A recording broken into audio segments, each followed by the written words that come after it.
Hi, welcome to today's webinar about Penn State's Master of Public Policy degree program. I'm Whitney Sheridan, Director of Communications for the School of Public Policy at Penn State. I'll be moderating today's webinar along with our presenters, who I'd like to introduce now. Today with us, we have Stephen Maslowski. He's our Enrollment and Advising Manager. Hi, Stephen. Hi, Whitney. Thank you for having me. Also with us, we have Caitlin Reber. Caitlin started the Master of Public Policy degree as one of our accelerated integrated undergraduate graduate program students, and she's now a full-time MPP student who will be graduating as part of the class of 2021, our first cohort. Welcome, Caitlin. Hi, thank you for having me. Also joining us is our Director of Professional Development and Student Engagement, Catherine Baumgardner. Catherine is also an associate teaching professor and has nearly 30 years of experience in healthcare advocacy and consulting. Welcome, Catherine. Thanks so much for joining us. Thank you. It's great to be here. Thanks to all of our panelists, and thank you, of course, for joining us today. We're excited to have you with us. This is a session for you. We're here to answer your questions about Penn State's MPP program. So at any point throughout today's presentation, please use that Q&A button in the Zoom window or use the chat at any point. You can also email us. Our email address is on the screen there, publicpolicy@psu.edu. So what are we going to talk about today? Well, we're going to give you an overview of the program. We're going to talk about who should apply for the MPP. We'll discuss the curriculum and the specializations. We'll talk about what are the career options for someone who's a graduate with a Master of Public Policy. We'll talk about income expectations for grads and the application process. And you're going to hear us refer to the Master of Public Policy as the MPP quite frequently. That's what a lot of us call it, and that's what a lot of pretty much everyone in the programs across the country refer to the degree as. So just let us know if that messes you up at all. But of course, throughout the entire presentation, again, we're here to take your questions. But first, what we want to do is talk about what's happening right now at Penn State and, of course, across the country, but specifically here at Penn State. So, Stephen, give us an update. Thank you, Whitney. So for the latest information on how the university is handling the coronavirus website, you can go to virusinfo.psu.edu. But in regards to how everything's operating this semester, obviously we had a delayed return to campus. So all courses have been remote for the last couple of weeks. Students will be returning to campus shortly, but the university will continue to operate in a hybrid format similar to how it did in fall, with the majority of courses being offered online or with the option to do in person or online. And then obviously a few classes will have in-person components. And so for additional information on what the university's plans are as the semester continues, or even for what will happen in summer and in the upcoming fall semester, all the most up-to-date information will be here on the virusinfo.psu.edu website, or if you want to, you can connect directly to it through our main website as well. Excellent. So, Stephen, we're here to talk about the Master of Public Policy degree, or like I said, the MPP. What is the MPP degree program? Who is the program for, and who should apply? So the MPP program is a 2-year professional master's degree that prepares students for careers in public policy. So you're going to get a lot of different training that's applicable across multiple different field sets, but primarily focused on the analysis, creation, and implementation of policy. I like to say that this is a good degree for students that want to go out and impact change. If you've always seen yourself as somebody who wants to be a change maker or have a long-lasting impact or influence in a specific field, this is a great career and degree option for you, because that's what public policy is. It's analyzing a situation, developing a solution, and hopefully then seeing it through to implementation to help a specific area or subset of people. And so if you see yourself as a change maker or difference maker, this is a great opportunity for you. I want to bring our student, Caitlin Reber, into the conversation. Caitlin, what drew you to the program? Why an MPP? Yeah, I wasn't sure what I wanted to do. I think like my junior year in undergrad, I was kind of between law school and not really knowing what else I wanted to do. And I went to an MPP info session. And I think just for the same reasons that Stephen mentioned, I just knew that I really wanted to be able to influence change. And I figured that a Master of Public Policy degree would be the best way for me to be able to do that. Great.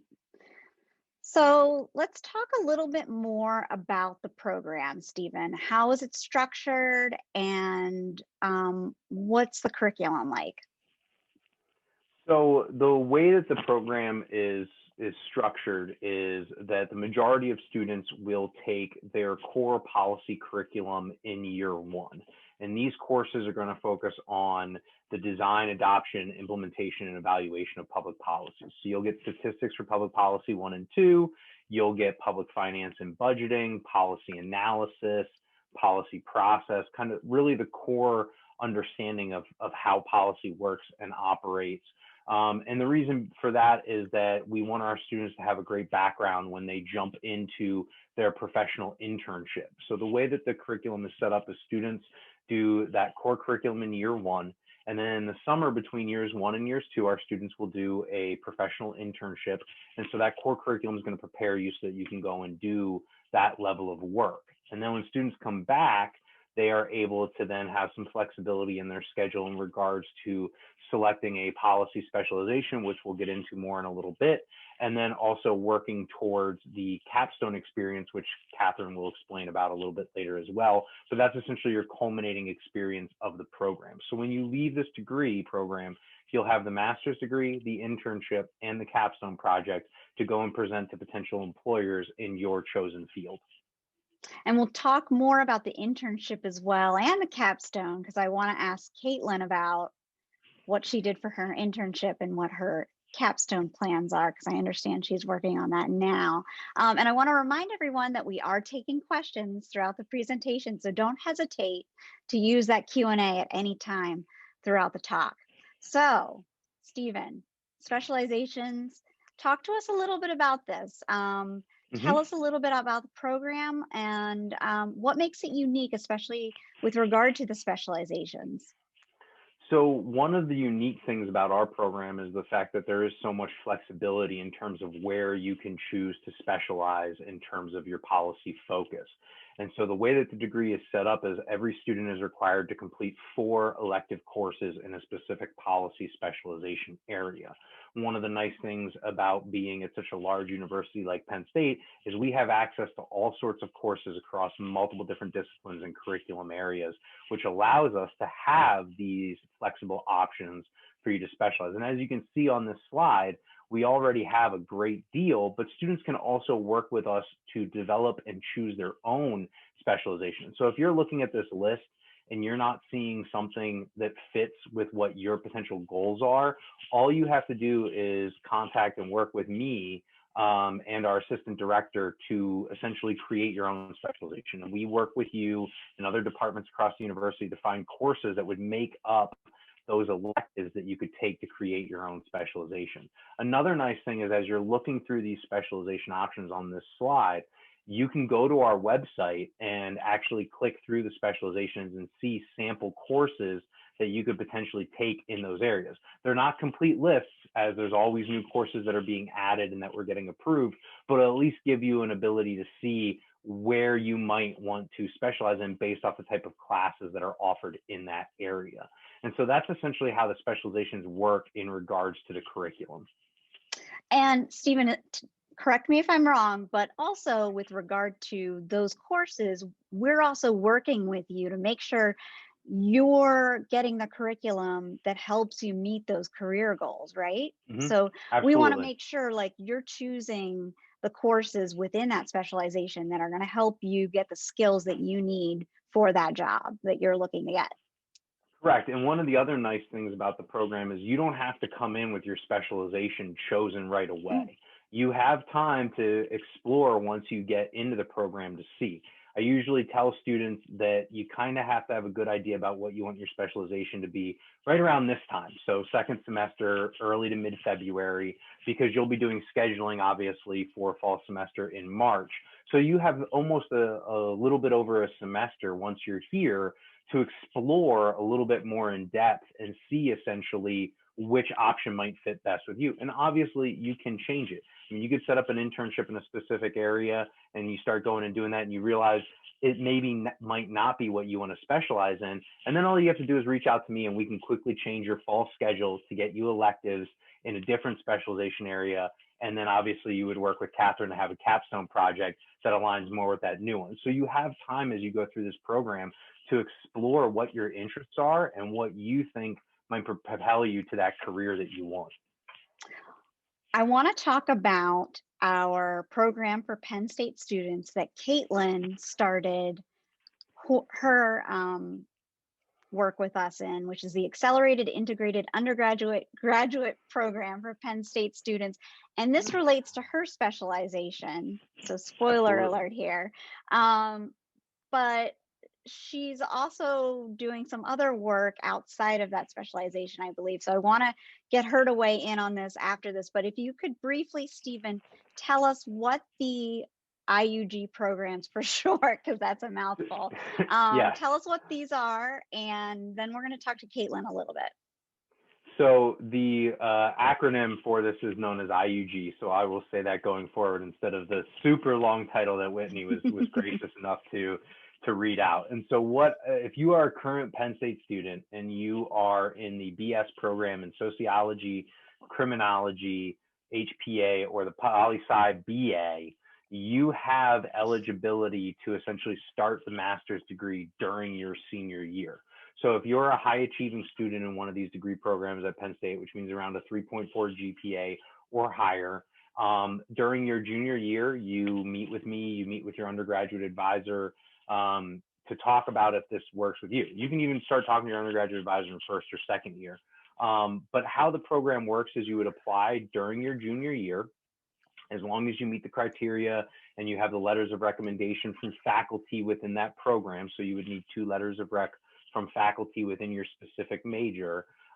You'd be admitted in and you would start during your senior year. And essentially you're dual sharing courses. So we're allowed to share 4 courses between your undergraduate degree and your graduate degree. And we have agreements with these programs to do such so that your senior year, you're finishing out your undergrad requirements, but you're already taking essentially a year's worth of curriculum in the policy program, because you'll also take our statistics classes and hopefully policy process during your senior year. And then once again, you graduate from your undergrad program, you go and you do your internship, and then you come back. So that your curriculum setup would be a little bit different than the standard model on the website, but you would still be able to go through and complete everything. The nice thing about this program, saves you time and money. So students that are eligible for this program, instead of doing 2 years of the master's degree, it's only 1. So you only have 1 year of tuition instead of 2. The other nice thing is you only are billed undergraduate tuition during that 5th year instead of graduate tuition, which also saves thousands of dollars, because there is a difference and a jump between what you would pay as an undergrad at Penn State and what you would pay as a graduate student. So there's a lot of opportunities for this program if you fit into one of those degree programs at Penn State. So Caitlin, tell us what program you started in, first of all. Tell us a little bit about that. And then I want to ask you about your plans, because I know you have some different ideas about kind of the path that you want to follow. If you could talk a little bit about that and how the MPP might be helping you with that. Yeah, sure. So I started with the criminology IUG program.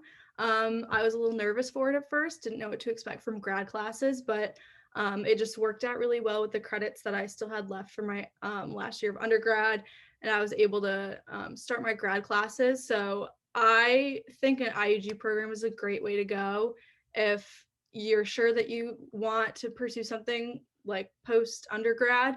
And especially like if you want to impact change, like we were talking about before, And even though I'm in the criminology or have the criminal justice policy specialization, what's great about a public policy degree is that they're really versatile. So I'm still taking classes, and this semester I'm taking environmental policy class, and that's something that I'm super interested in. And I'm applying for jobs right now and trying to keep in mind all my different interests. And so because you still get a really great background in public policy, the process, all of that with the core curriculum, you're not really like stuck to one path. So I've been applying for jobs like regarding criminal justice policy, but also environmental policy and other things too.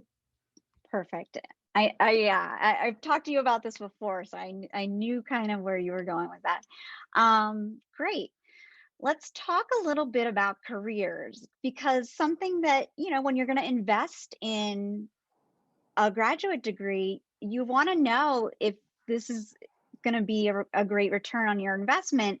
And if you're going to have the skills that are going to help you be job ready. What are the jobs that are available, Catherine, to someone with a Master of Public Policy degree? Can you talk to us a little bit about that? Oh, absolutely. And I think that we've been hearing, based on the specializations and based on Caitlin's comments about the flexibility and the applicability of policy across so many different sectors, that the expertise in policy and the ability to understand how to navigate policy is, regardless of the sector that you're in, it's in high demand. Employers who are trying to figure out how to implement policy, you have governmental agencies who are interested in figuring out how to create policy, and the sectors are broad and wide in terms of where jobs are available. So government, nonprofit organizations, lobbying, consulting, think tanks, private sector, the world is sort of your oyster when it comes to figuring out where to find a job in policy. And then the policy background that comes along with you is just such a great way of thinking about how to approach the world. Great. And as I was mentioning, we want to know if a lot of people, I assume, when you're going into graduate school or thinking about pursuing a graduate degree, that's a pretty solid investment. So is it going to boost earning power? Is that investment worth it? Yeah, absolutely. I mean, return on investment is always something, especially when one hears about the high cost of education and the debt load that so many students are carrying these days. How quickly are you going to make that back and be able to pay off the debt if you have one, and how quickly will you see a return on your investment? The Census Bureau reports that the MPP grads will earn about $19,000 more than their counterparts with bachelor's degrees. But the interesting part of that is whether you do the IUG and kind of save the money of the extra year, or whether you do a straight 2-year master's program, the return on investment is there in either direction, probably just a little quicker if you're doing an IUG. And then once you hit mid-career, the range is anywhere between $93,000 and $176,000 with a median of about $132,000. And if you do the quick math on the cost of a master's program, you can see the ROI is pretty quick. And Caitlin, what are your career goals at this point? Are you still thinking about it? Or do you have something in your sights? Yeah, I'm open to a lot. I've been applying for jobs, like I said. Most of the jobs I've been applying for have been with nonprofits. My internship was with a nonprofit, and that's always been something I've been interested in, no matter what I pursued after my undergraduate career, even if it wasn't an MPP. But since it was what I pursued, I'm thinking like policy advocacy type jobs right now, but who knows? Great. It's that versatility that makes it a great degree. Okay, so we mentioned the MPP program. It's a professional program, but we also provide a lot of support that you don't always see with graduate programs. Catherine, you're the director of our professional development and student engagement. Talk to us about some of those resources that the program provides. Sure. And I think the gist that's coming through is this is a very curated experience, which means that each one of the students in our program really get personal attention around what they want to be and what they want to do when they leave the program.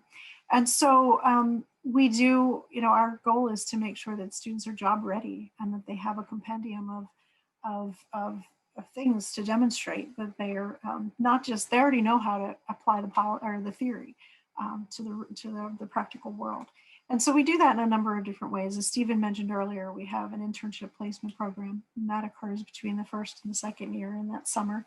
I'm actually actively working now with the second cohort on finding their internship placements. And we do a lot of support through that process in terms of helping to point them in the direction of resources, doing resume reviews, cover letter reviews, interview coaching, how to navigate the virtual world, all those types of advice. And the career coaching comes along with that, really helping them to figure out what do I want to be when I leave here, and how can I best position myself in those interviews. And a part of that is really the leadership and development and professional development that comes into play in this process. So we have, and one of the lemonade pieces of the virtual world has been, we've been able to create a very robust program that enables us to offer not only skill development, but also exposure to high profile Penn State alumni who touch sectors all over the world. And we do a webinar series, which gives our students the opportunity to meet with people who are really changing policy in so many different ways. And so they learn not only skill development, but also hearing how other people have navigated their careers. And most importantly, start building that network of people that are that can help them when they leave our program and enter the work world. So it's really developing the whole person and making sure that you have everything that you need. We also do strength coaching, and that's something that we offer to our students in addition to the straight up how do I apply for a particular job, or does my resume look okay? So part of that is understanding what drives you, what are your natural talents, and there's also an elective leadership course that allows students to have that deeper knowledge as well. So we try to meet every student where they are. I want to remind everyone that we are here for questions. I'll leave time also open at the end for Q&A, but anytime you have questions throughout the process, please don't hesitate to use the Q&A box or the chat. Caitlin, we've talked about your goal of going into policy advocacy. Talk to us a little bit about your internship over the summer and your capstone project, which is this semester, right? Yeah. So over the summer, I interned with RAIN. It stands for Rape, Abuse, and Incest National Network. It's the largest anti-sexual violence nonprofit in the US. So that was a really unique experience. I was in their communications department, working more one-on-one, talking to survivors and kind of working their stories into their communications and social media and stuff like that. But I still got to learn a lot about their policy advocacy and the policy work they do, which was really awesome. So for my capstone, I'm working with RAIN's policy department, and I am doing a nationwide 50-state survey of victim compensation laws, which I'm very excited about. Oh, that's great. We have a question here. Someone wants us to share examples of internship placements. And I'm going to ask Catherine to do that. And I want to show on the slide here, we have a photo of Kai, who worked with the Pennsylvania Commission on Sentencing. And I believe that's who he's doing his capstone with as well. Not everyone is doing their capstone project with the organization or business that they did their internship with. But Catherine, maybe you can talk about some of the internship placements and some of the ones that you're working on placing students with now. Sure. We had students with the Pennsylvania Population Network, and that's an organization that's an internship that's very heavy in data analysis and gathering. We had a student with the Federal Bureau of Fish and Wildlife. We had Pennsylvania Sentencing Commission. We had RAIN. We had the economic development for the city of Wilkes-Barre, Scranton, and there was a lot of, again, opportunity for data research and analysis there. The digital pedagogy session within Penn State, which looks at student retention and issues around classroom design and course design in terms of impact on student learning. So we had a very broad range, and we spend a lot of time really teasing out student interest and helping to guide people in the right direction. We had a finding student internships. work with the RNC as well, right? We did. We did. We Yeah. had someone with the Republican National Committee of Mhm. Pennsylvania. So broad range, very It's interesting. definitely broad range. Yeah, definitely. And think of the internship, I always tell students, as the place to get the broad experience for how policy works. And the capstone then becomes the opportunity to take a project deeply so that you're actually studying an issue that's important to that organization and helping them to determine how to position that issue to make it become policy. We have a question here. Out of curiosity, are there any specializations that have been more popular than others, or is there a good mix of interest in all specializations? Steve, a couple of them are new, I want to point out. But Stephen, let's throw this over to you. I mean, so far we have had a pretty good distribution of interest across the specializations with just the first cohort, and obviously based off what the second cohort has been telling me where they want to have their interests go. Obviously with the IUG program and how that's set up, students that are doing, criminology and sociology and political science, their specializations are tied to their undergrad degrees. So since we do get a decent amount of IUG students, I'd have to say that at the moment, our criminal justice policy one is probably the most popular, but a lot of that deals with the IUG. But in terms of students that are able to self-select the specialization, it's pretty even across the board.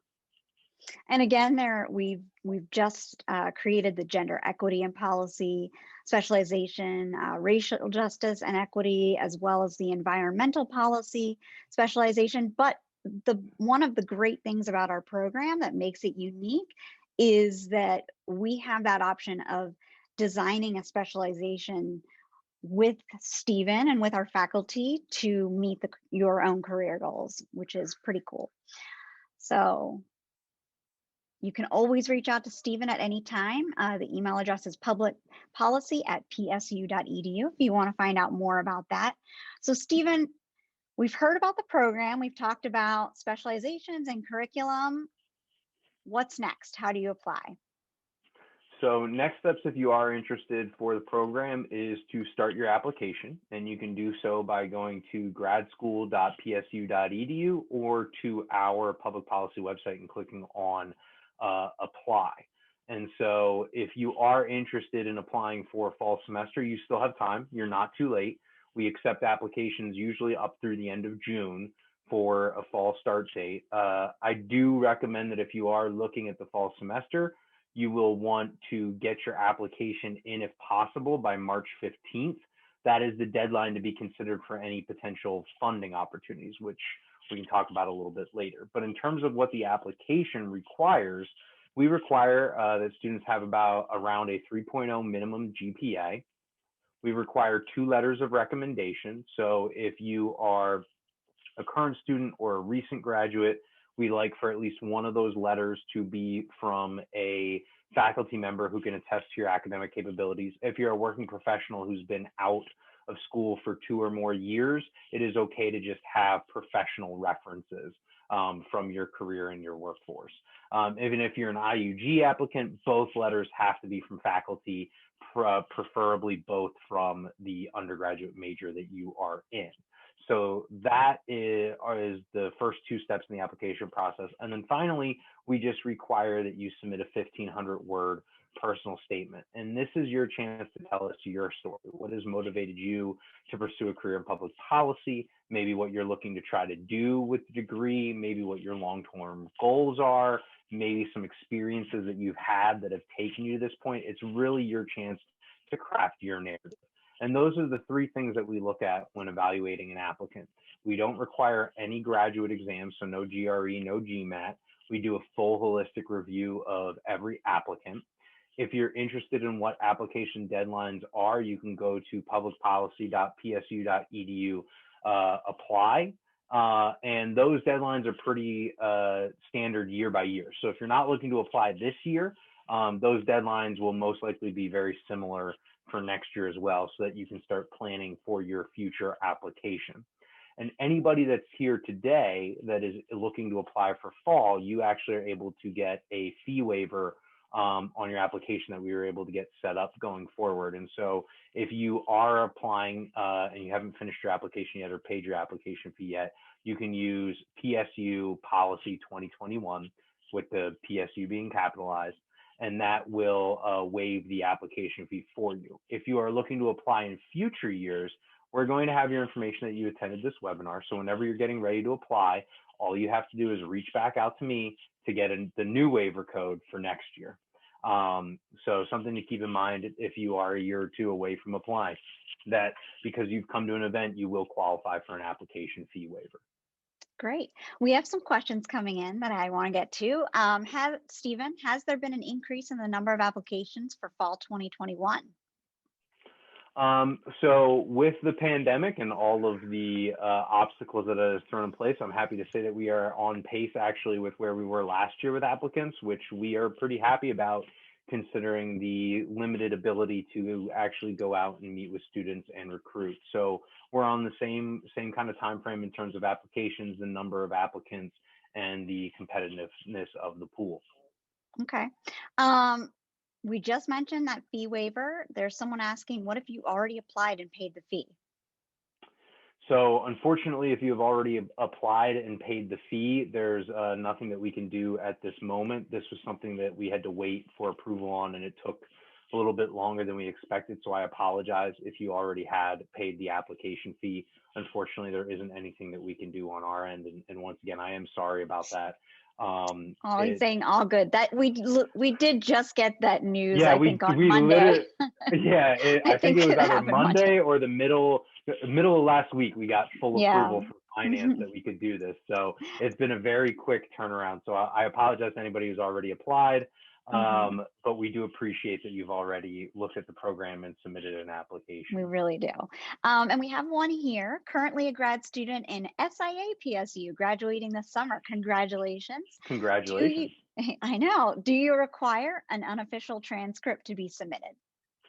So since you already are a PSU student, when you're doing your application, you will be able to note that, but you should be able to upload an unofficial transcript.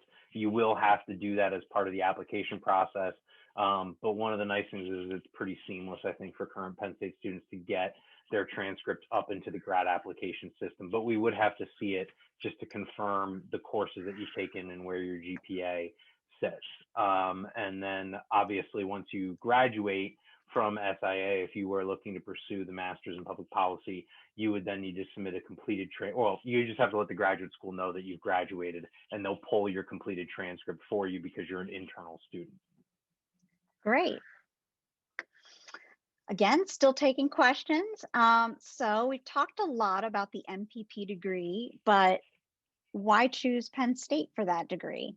Stephen, let's talk about, again, some of those benefits. I know we've discussed several of these already, but let's go over them. And then I want to get Caitlin's take too. So there's a lot of reasons why you should choose Penn State over other programs. The specialization flexibility is something that really helps us stand out from other potential policy programs, just because you do have that ability to create your own or choose from the large list of existing specializations that we have. Another positive is we're a small program within a large university, so you get a lot of the one-on-one interaction that you would get from going to a smaller school or a smaller program, while also having access to all of the resources that come with being at a tier 1 research university such as Penn State. So you kind of are able to get the best of both worlds by coming to a smaller master's program that's built into a large research university. And then the other big thing that I always like to tell students is Penn State has the largest active dues paying alumni association in the world. And I can't overstate how much that impacts your ability to go out and do things in your career. Well, Catherine's working with them right and now. Internships. And Catherine will be able to tell you just how excited our alums are. Let's and ask all of Catherine that. about that a little bit, because Catherine's already working with several alumni. I was on a call with her earlier. One was asking to connect an alumni was asking to connect us with another alumni who would work with students. So Catherine? Our alumni are fantastic. With a Penn State degree, all you have to do is say, I'm from Penn State, and they will be more than happy to reach back to you.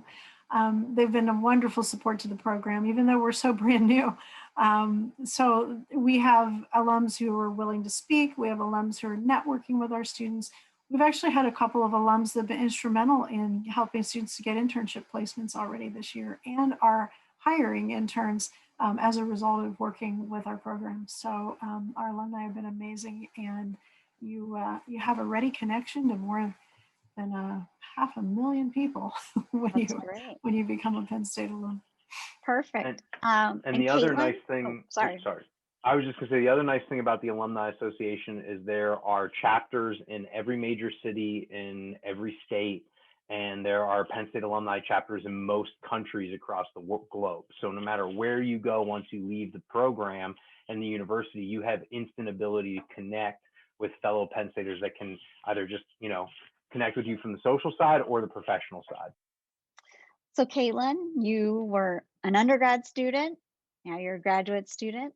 What would you tell someone about the advantages of Penn State and this program in particular? Yeah, I think as an undergraduate, I wanted that big school feel, and I got that for my undergrad. But now that I'm in a grad program, I really do love that the program is smaller. I think it really gave me the opportunity to get to know all the other students in my cohort very well, and also the staff and faculty. I think that's really key to get to know your professors and the people who work in the school. um, get a lot of one-on-one time, like if you have questions on homework, anything like that. Like this semester I have a class that has 3 students in it, which is really awesome. And I don't know, yeah, getting to know everyone in the program has been awesome. We all have very different interests, but are very like-minded in the sense that we want to impact change. That's why we're all in the program. So that's what I really love about Penn State's MPP. We mentioned when we were talking about applying while we're waiting for questions, because now we are still open for questions. If you have any, now's a great opportunity for that, because we're going to wrap up in just a minute. But when we were talking about applications, Stephen mentioned the deadlines to get those in early, because that's a financial consideration that we're looking at when you get those applications in earlier. And Caitlin, you are one of our students who has had a research position. Tell us a little bit about that. Yeah, so I've been assisting the director of the program with his research since last fall when I started the program. So he's definitely more interested in public health, but also like state differences and a variety of issues. So I helped him look at marijuana policy. When COVID started, I was helping him look at COVID policies.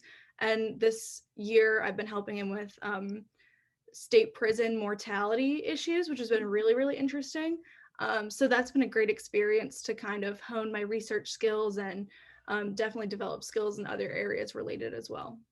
And that's one of our paid research positions that Stephen was mentioning about the financial considerations. We have a question here. If you get rejected, could you reapply for the same fall 2021 year you originally applied for? Stephen. If you were to be rejected, I don't think you would be able to reapply for the same exact semester. So we review students in admissions blocks. And then obviously, if for some reason there was concern about your application, usually we would defer a decision until the entire applicant pool is in. Now, this is very, very, very, very rare that students don't get a decision by the decision deadline from when their applicant pool is. So most students, as long as they meet criteria, will be admitted into the program. At the moment, our acceptance rate, I saw that next question pop up real quick. So at the moment, our acceptance rate is in the mid 90% because of the new program. We get a smaller number of applicants, and we've been lucky enough that the vast, vast majority of applicants meet our admissions criteria. And in the ones who aren't accepted, a lot of it just comes down to either things that we unfortunately can't control, such as English language proficiency scores that the graduate school requires that they might not meet, or minimum transcript thresholds that we have to stand by. So it's very rare for us to issue a decline decision at the moment as a newer program. So I don't think there's much that students would need to worry about, but obviously if you are concerned before you apply, you can always reach out to me. And if you do have an application pending and you are worried, you can always reach out to me as well individually, and I'd be more than happy to give you an update as to where you stand. I was just going to say to reach out to you. You are the person who checks that public policy at psu.edu. And for anybody who's currently waiting on an admissions decision, you should know by the end of this week. We are getting ready to wrap that up. So if you had your application done as part of that January deadline, you'll be getting an admissions decision in the next couple days. Right. Yes, Stephen is the director of our advising and enrollment director, and he's the person to talk to about that. So feel free to email him if you have questions, concerns. Definitely reach out to him.